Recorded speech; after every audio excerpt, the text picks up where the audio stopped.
Today we continue what we started in episode 8, where we embarked on a journey how to assess the new company or department we are entrusted to lead in our new role. Writing yourself a story, a real story, and share it with different stakeholders while it's developing. I want to finish this segment of assessing the new business endeavor you step in as a new leader with 3 practical tips to make it tangible. And none of them will surprise you when you follow the podcast. Welcome everyone. Welcome to the next episode of The Mammoth in the Room. Nicholas Bucconi, CEO of Mammoth Leadership Sciences. Today we continue what we started in episode 8, where we embarked on a journey how to assess the new company or department we are entrusted to lead in our new role. Episode 7 was a bit of a broad brushstroke where we covered the overview, to look at financial metrics, to look at cultural metrics, and then how to connect these metrics with all your additional due diligence. Writing yourself a story, a real story, and share it with different stakeholders while it's developing. And at the end, coming out with a good first assessment of your new endeavor with enough appropriate intel for first adjustments, decisions, etc. to lead this business further and into the future.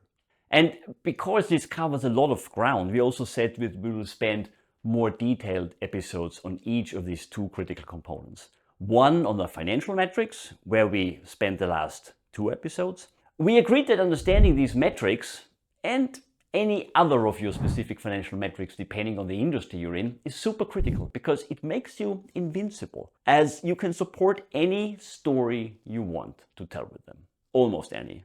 Well, actually any. Remember we talked about the room, which only gets empty when someone enters? And today we finish this journey up with the second and most critical component, which is the cultural assessment. It's the most critical one because the numbers will tell you where your business stands and where it is heading from a financial perspective, from today's status quo. But the cultural assessment will tell you why it is heading towards whatever destination, where opportunities, threats, barriers might be waiting. And while not entirely necessary, it might be a good idea to consider watching or listening to episodes 8 to 10 first. By the end of this episode, I'll also share 3 practical tips on how to use that cultural assessment to make informed, early leadership decisions that can set you on a course for success. So let's get started. And we do that with a bit of a recap. Understanding the culture of the organization or department you're leading is one of the most important things you can do.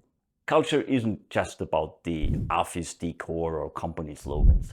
It's about the behaviors, values, communication styles, decision-making processes that are embedded in the fabric of the organization.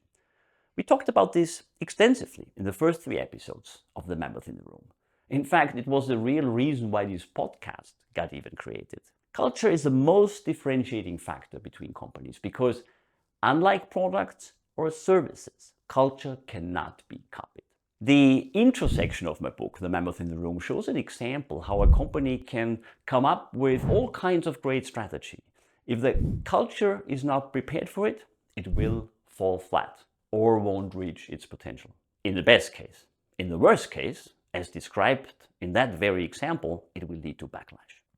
So how do we start this assessment? When you step into a leadership role, some of the first clues about the corporate culture will come from measurable data. These are KPIs, key performance indicators, that provide insights into how the organization operates, communicates, makes decisions. So today we're looking into some of these most important KPIs to monitor early on. Employee turnover and retention rates. One of the clearest indicators of corporate culture is employee turnover and retention rates. High turnover can signal a toxic culture, lack of growth opportunities, or misalignment between the company's values and the employees. On the other hand, a high retention rate, especially among top performers, can indicate a supportive and engaging culture. Let's say for a moment you inherit a team where the average employee tenure is only 18 months. You'd want to dig deeper. Are employees leaving because of burnout? Is there a lack of clear career progression? This KPI can often be your first signal of underlying cultural issues, and addressing this head-on is crucial. The second one we want to talk about are employee engagement scores, just in general.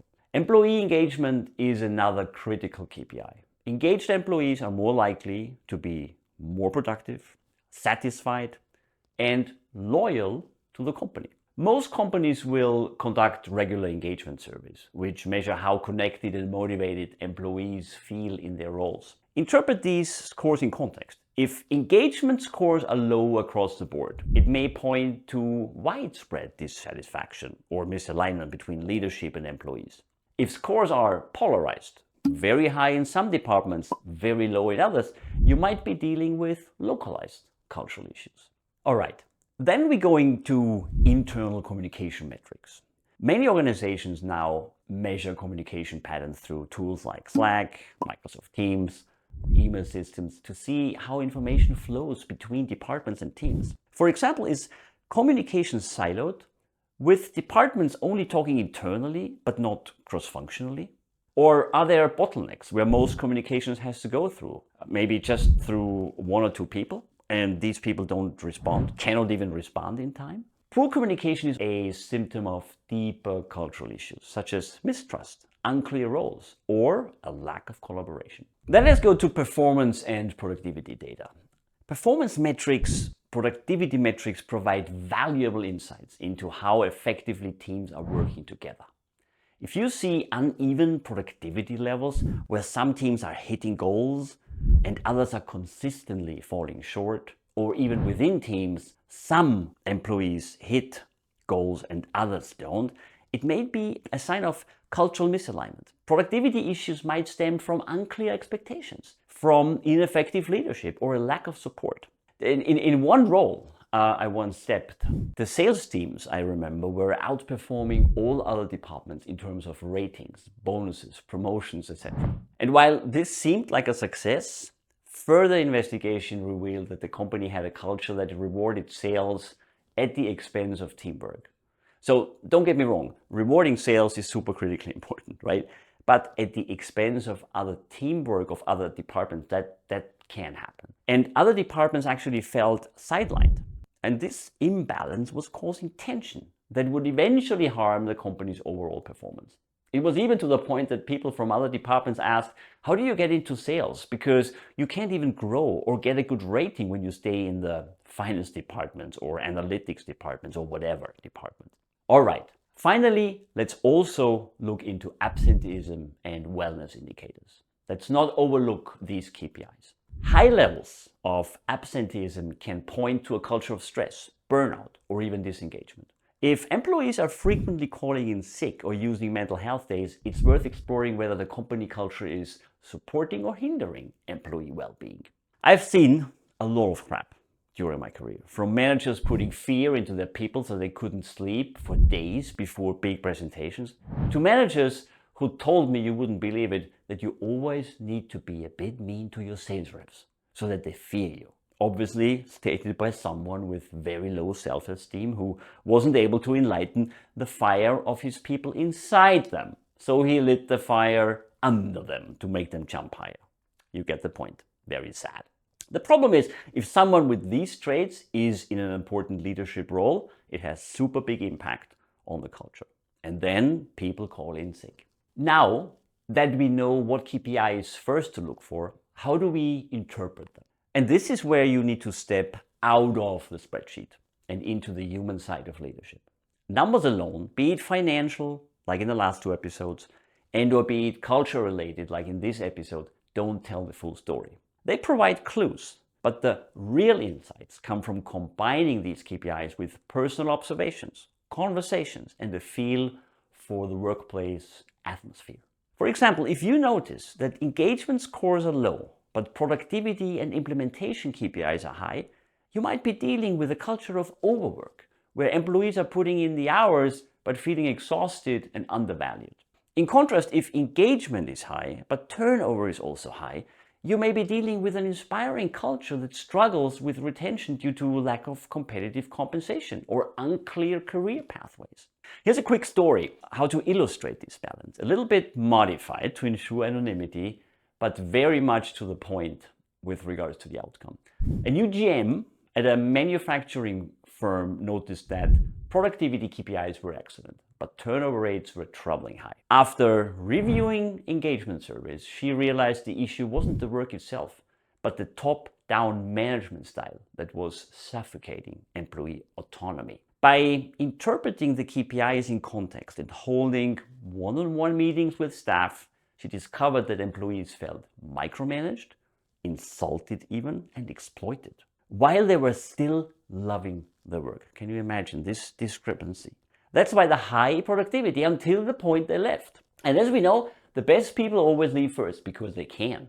This deeper understanding allowed her to make informed changes, giving more autonomy to teams, fostering an open communication environment, and sadly, but most importantly in this very case, it led to the termination of this former top-down, insulting, exploiting management team in its entirety, being replaced by a new leadership team, partly from inside the company, partly from outside, handpicked, decent, collaborative, visionary, team-oriented personalities who understood the power of collective movement of groups versus one person telling the rest of the people what to do, ultimately turning around the department's culture.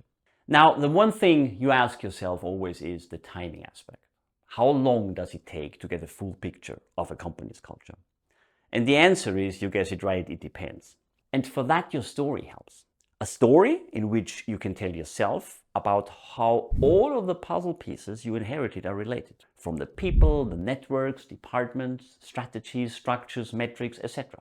A story which is conclusive and intuitive, not only for you, but also for others in your own starting network you trust. But that's just the base, and there is still something missing to get yourself ready to act, and it's this. During my career, the gradual learning curve across leadership roles of different department sizes, functions, geographies, etc. taught me one thing based on the occasions when I got it right versus wrong. Or let's put it this way, when I got it more right than wrong, because it's almost never binary. The point when I was ready to make, to suggest, to enable my first moves and decisions, which in some cases had big consequences for people, the entire culture, the business, was when I was able to tell this very story, short and sweet.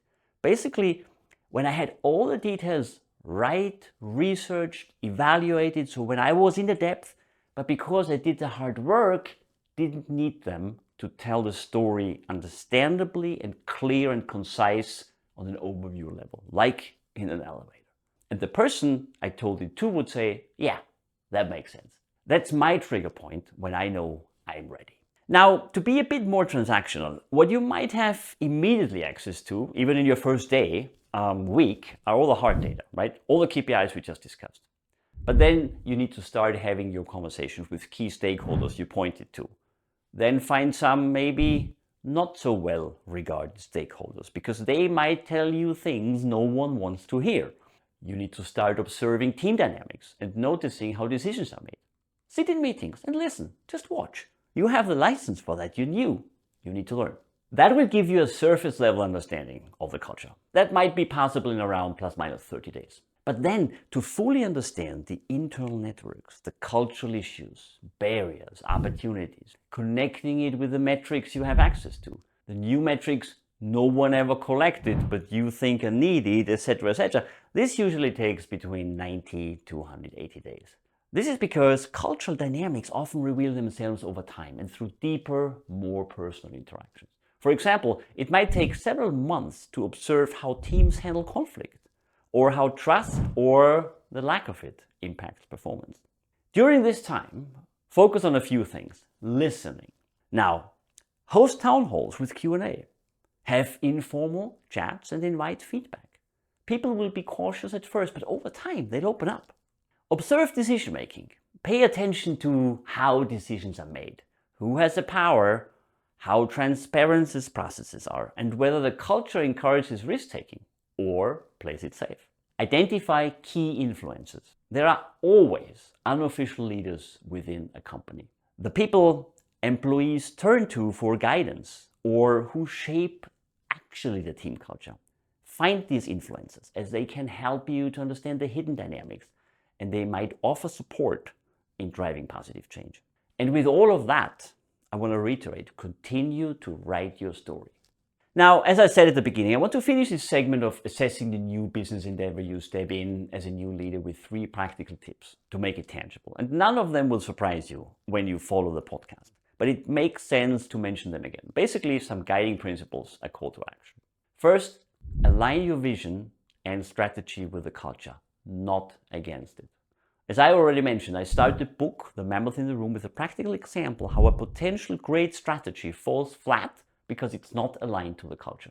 When you understand the existing culture, you can align your leadership strategy with it, rather than imposing an entirely new way of doing things. For example, if you inherit a highly collaborative culture, use that strength to foster innovation. But if the culture is hierarchical, you may need to take a more structured approach to change.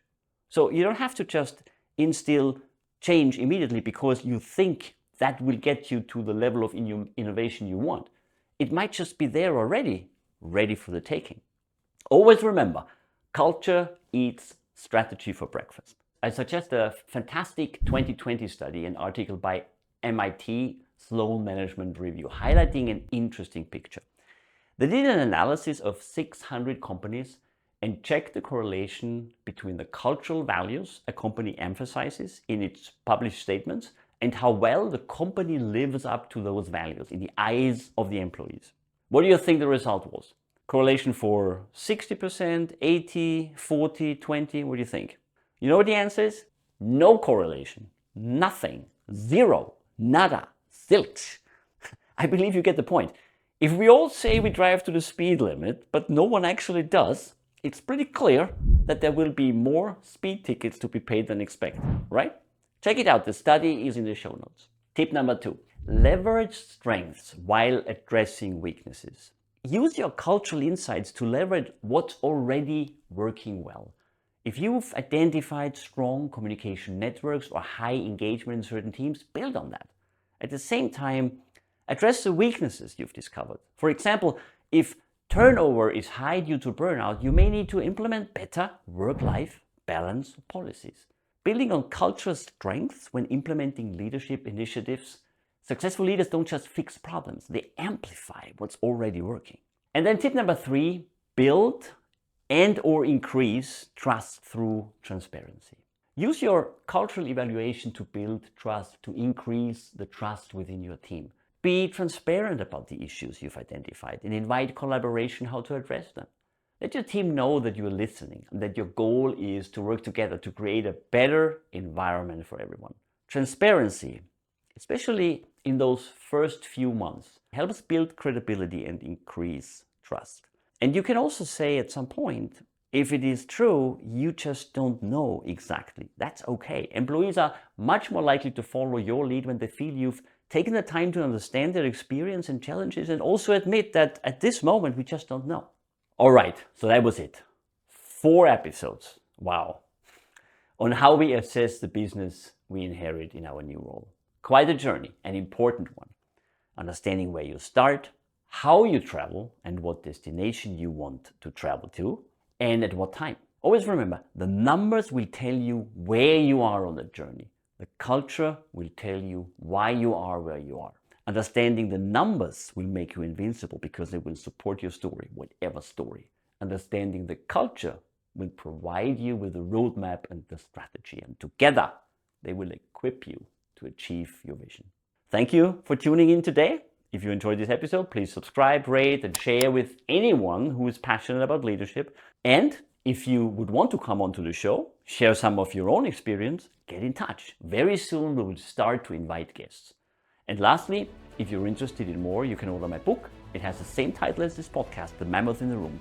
It offers a practical roadmap how great leaders and their teams embrace evolutionary truths for outstanding business results. And it does that in 3 sections on people, on strategy, and on implementation. Until next time, Nicholas Bucconi, The Mammoth in the Room.